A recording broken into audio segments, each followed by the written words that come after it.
प्रिय छात्र एवं छात्राओं, कक्षा 11वीं के हिंदी पाठ्यक्रम के अंतर्गत आज हम आरोह पुस्तक के अंतर्गत मीरा के पद नामक पाठ को पढ़ेंगे। मीरा के 2 पद इसमें संकलित किए गए हैं। आज के अभ्यास कार्य में प्रथम पद की व्याख्या करना है। तो चलिए मीराबाई के इस पद को समझने के पूर्व हम मीराबाई का साहित्यिक परिचय भी जान लें। साहित्यिक परिचय के अंतर्गत आपको विदित होगा कि हमें 4 बिंदुओं में किसी भी कवि का साहित्यिक परिचय देना होता है। पहला बिंदु है 2 रचनाएं, उसके पश्चात दूसरा बिंदु भाव पक्ष, तीसरा बिंदु कला पक्ष और चौथा बिंदु होता है साहित्य में स्थान। तो रचनाओं को बताने के पूर्व थोड़ा सा मीराबाई के जीवन पर भी हम प्रकाश डाल लें। मीराबाई का जन्म सन 1498 ईस्वी में कुड़की नामक ग्राम में हुआ था एवं इनका विवाह चित्तौड़ नरेश राजा भोजराज के साथ हुआ था। कुछ ही समय पश्चात इनके पति की मृत्यु हो गई। इनको अपनी ससुराल में अनेक यातनाओं का सामना करना पड़ा, इसलिए इन्होंने अपना घर बार और सब कुछ त्याग कर भगवान श्री कृष्ण के चरणों में अपने मन को लगाया और उनके भक्ति से संबंधित अपने अमूल्य पदों की रचना की। इनकी मृत्यु 48 वर्ष की उम्र में ही हो गई थी, अर्थात इनकी मृत्यु सन 1546 ईस्वी में हुई। तो इस तरह से मीराबाई का साहित्यिक परिचय के पूर्व उनके जीवन वृत्तांत को संक्षिप्त में समझ लिया। अब चलते हैं मूल भाव की ओर, जिसके अंतर्गत हमें कवि परिचय में पहले लिखना होती हैं 2 रचनाएं। 2 रचनाओं के अंतर्गत मीराबाई की 2 रचनाओं के नाम लिखेंगे। नंबर 1 मीरा पदावली, नंबर 2 नरसी जी रो माहेरो, गीत गोविंद, राग बिहाग, गीत गोविंद पर टीका इत्यादि अनेक रचनाएं हैं मीराबाई की। तो किन्हीं 2 रचनाओं को आप इनमें से चुन करके लिख सकते हैं। इसके पश्चात आते हैं मीराबाई के काव्य में भाव पक्ष की ओर। भाव पक्ष में लिखेंगे कि मीराबाई का काव्य सगुण भक्ति शाखा से प्रेरित है। उन्होंने भगवान श्री कृष्ण के अनन्य प्रेम में विभोर होकर के अपने पदों की रचना की है। उन्होंने भगवान श्री कृष्ण को सर्वस्व समर्पित करते हुए उनसे दास्य भाव एवं दाम्पत्य भाव की याचना की है। मेरो पति सोई, अर्थात मीराबाई ने भगवान श्री कृष्ण को अपना आराध्य देव मानने के साथ साथ अपने पति रूप में भी स्वीकार किया है। इस प्रकार से देखा जाए तो मीराबाई का काव्य हिंदी साहित्य में विरह वेदना का एक अप्रतिम उदाहरण है। उनके काव्य में भगवान श्री कृष्ण के प्रति विरह भक्ति का जो प्रवाह एवं जो प्रभाव देखने मिलता है वो अन्यत्र नहीं मिलता है। उन्होंने अपने मन की पीड़ा, अपने मन की वेदना को अपने मुक्तक काव्य के या मुक्तक पदों के अंतर्गत प्रस्तुत किया है। इस तरह से हम भाव पक्ष में लिख सकते हैं। अब चलते हैं, इसके पश्चात तीसरा बिंदु आता है कला पक्ष। मीराबाई की भाषा बहुत ही सहज, सरल एवं जनमानस तक पहुंचने वाली है। उनकी भाषा अत्यधिक कठिन नहीं है। उनकी भाषा में राजस्थानी मिश्रित ब्रज भाषा का प्रयोग हुआ है। उन्होंने अपनी काव्य में अनुप्रास, उत्प्रेक्षा, उपमा, रूपक एवं पुनरुक्ति प्रकाश जैसे अलंकारों का प्रयोग किया है। उनके काव्य में माधुर्य गुण एवं भक्ति रस की प्रधानता है तथा उनके जितने भी पद हैं वो गेय मुक्तक काव्य की श्रेणी में आते हैं। इस तरह से मीराबाई के जीवन परिचय से संबंधित कला पक्ष लिखा जा सकता है। और अंत में चौथा बिंदु आता है साहित्य में स्थान। मीराबाई का साहित्य हिंदी साहित्य जगत के लिए एक बहुत बड़ी सौगात है। उन्होंने अपने काव्य के माध्यम से जनमानस को भगवान श्री कृष्ण की भक्ति एवं संसार की असारता के प्रति चेताया है। हिंदी साहित्य के स्वर्ण युग कहे जाने वाले भक्ति काल के कवियों में मीराबाई का स्थान मूर्धन्य है। मीराबाई के पद आज के आधुनिक परिवेश में भी जगमगाते हुए अपने प्रकाश को बिखेरते हुए आलोकित करते रहते हैं। इस तरह से हम संक्षिप्त में मीराबाई के जीवन परिचय को समझ सकते हैं, लिख सकते हैं, तैयार कर सकते हैं।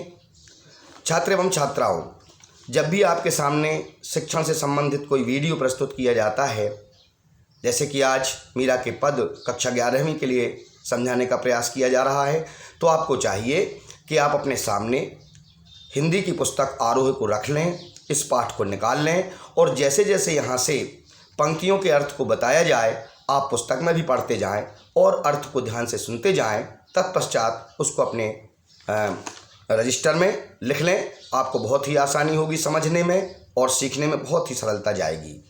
तो चलिए अब हम आज के अभ्यास कार्य के अंतर्गत मीरा के पद या पदावली के अंतर्गत पहले पद की व्याख्या को समझने का प्रयास करते हैं।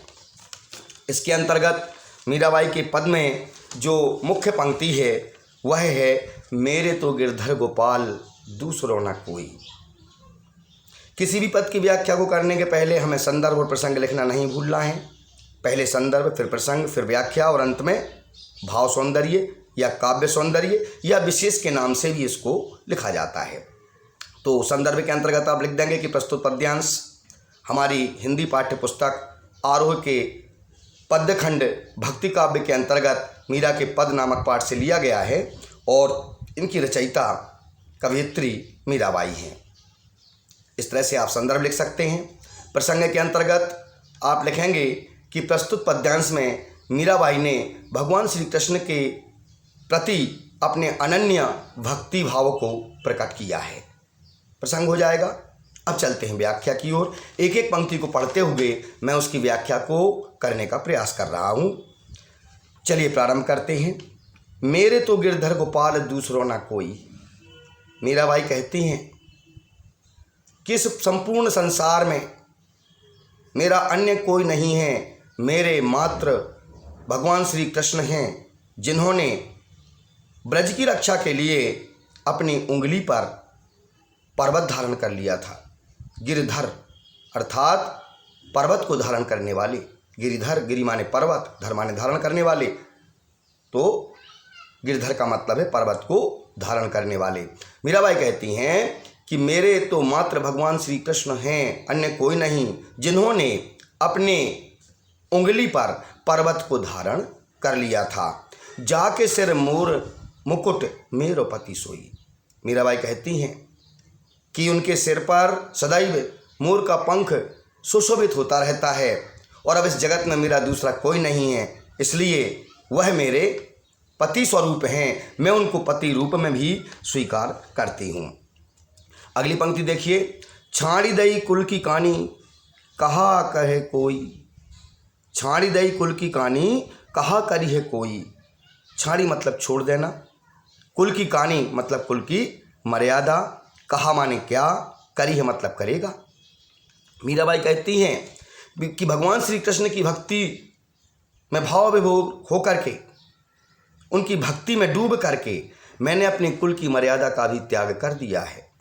अर्थात मुझे कुल की मर्यादा की भी कोई चिंता नहीं है, इसलिए अब इस संसार में मेरा कोई क्या कर सकता है, अर्थात मेरा कोई कुछ बिगाड़ नहीं सकता है, मुझे किसी की कोई चिंता नहीं है। अगली पंक्ति देखिए। संतन ढिग बैठ बैठ लोक लाज खोई। पंक्ति में कहती हैं मीराबाई कि मैंने साधुओं की संगति में बैठकर, संतों की संगति में बैठकर संसार की जो लाज या मर्यादा कहलाती है, जिसे लोकलाज कहा जाता है, मैंने वह खो दी है, क्योंकि मुझे भगवान श्री कृष्ण की भक्ति को प्राप्त करना है, इसलिए मैंने इसको भी खो दिया और इसके त्यागने का मुझे कोई दुख भी नहीं है। अगली पंक्ति देखिए। असुवन जल सींच सींची प्रेम बेली बोई।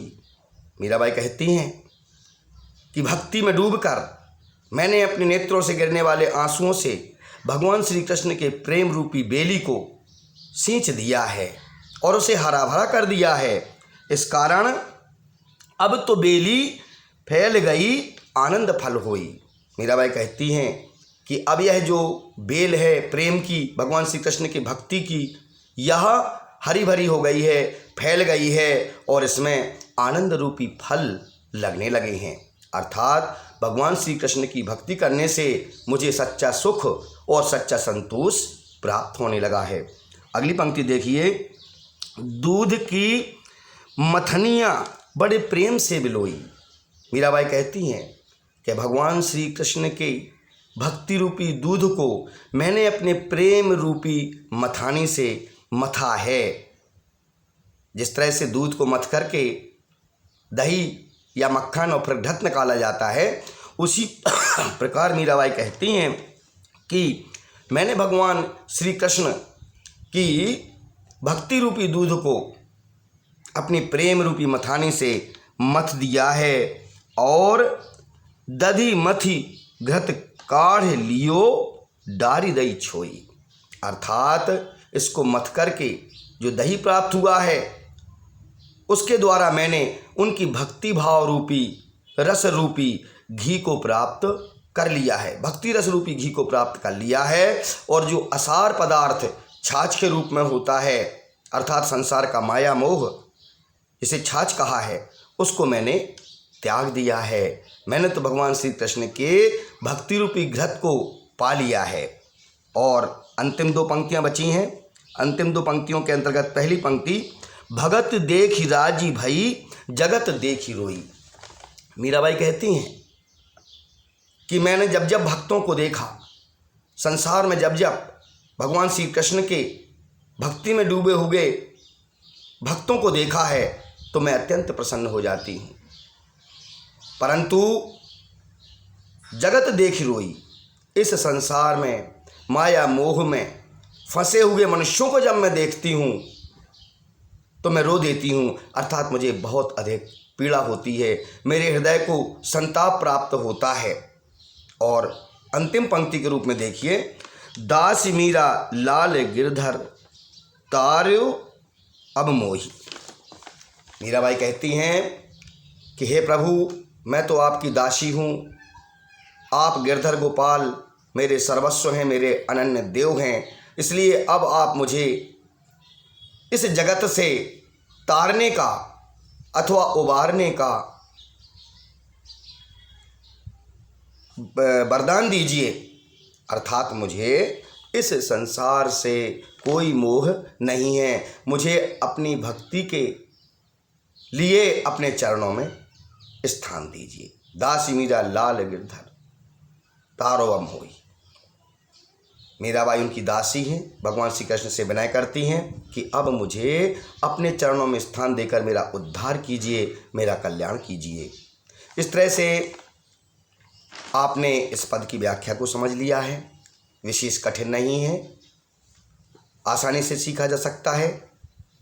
व्याख्या के पश्चात जो चौथा बिंदु आता है, जिसे हम भाव सौंदर्य, काव्य सौंदर्य या विशेष के नाम से लिखते हैं, उसके अंतर्गत हमें 2 या 3 से लेकर 4 पॉइंट तक लिखे जा सकते हैं।